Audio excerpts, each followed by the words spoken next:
Upper90studios.com. Fantasy Premier League tips and cheats.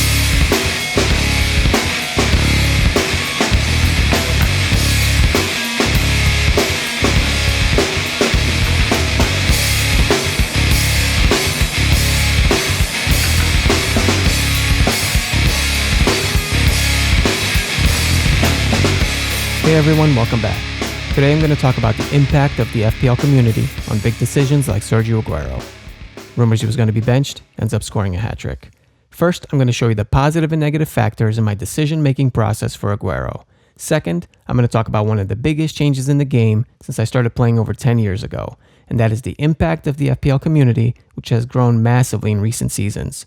Can their tips influence the transfer market? Are price changes affected? And third, I'm going to show you how I use these factors to make a final decision on the biggest topic of the week, Sergio Aguero.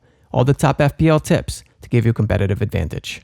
Over 80,000 views on the last two videos, 500 comments, 4,000 subscribers, getting closer to 3 million views. It's amazing. Thank you very much for all the likes, for subscribing. Some of you may know me from the fantasy blog at Upper90studios.com. My name's Bruno Batista. I've been playing Fantasy Premier League since 2007. I've been fortunate to have built a record in the top 1 to 2% for over a decade. Let's begin with the positives and negatives in favor or against Aguero. These are the key factors I considered before making my final decision.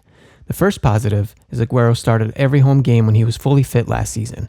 The only game he missed was against Stoke, and that was after the car accident where he injured his ribs. Another important stat is he scored 11 goals in his last 8 home games prior to Huddersfield. The second positive is the fixture. Huddersfield at home. They conceded 3 goals against Chelsea in the last game.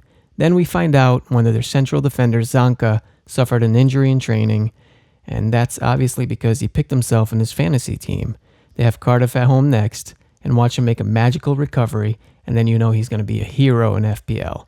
But seriously, he played every minute for Huddersfield last season, and since he's not available, they're forced to start Stankovic, a young player with 0 Premier League experience. He was out all of last season because of a serious knee injury.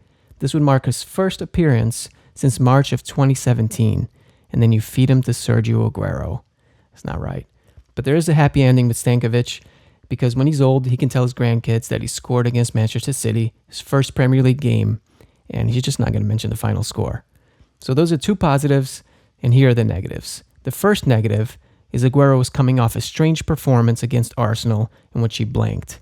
As noted on our blog, the Gameweek 2 preview, he kept dropping too deep to link up play, which meant he kept working hard, but he was also wasting a lot of energy. And it showed in front of goal because he missed a ton of big chances, and that means negative points in the bonus point system in FPL.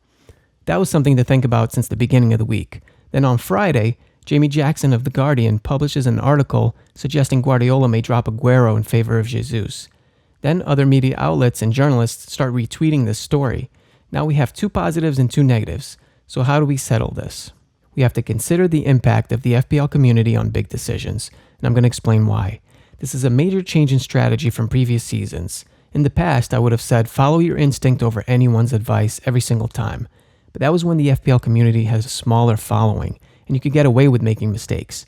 I'm going to explain this in more detail later on, but first I want to talk about the FPL community and who they are. The FPL community is a circle of social media influencers who play Fantasy Premier League. Some are funny or entertaining, some are more serious managers with winning records dating back many years. If you think my record is good, you should see some of theirs. Since they are strong fantasy managers, thousands of players follow them and trust their tips. These are good, valuable tips from the FPL community. So good that the official Fantasy Premier League is now partnering with them to create fresh FPL content this season. Now we have influencers and their followers.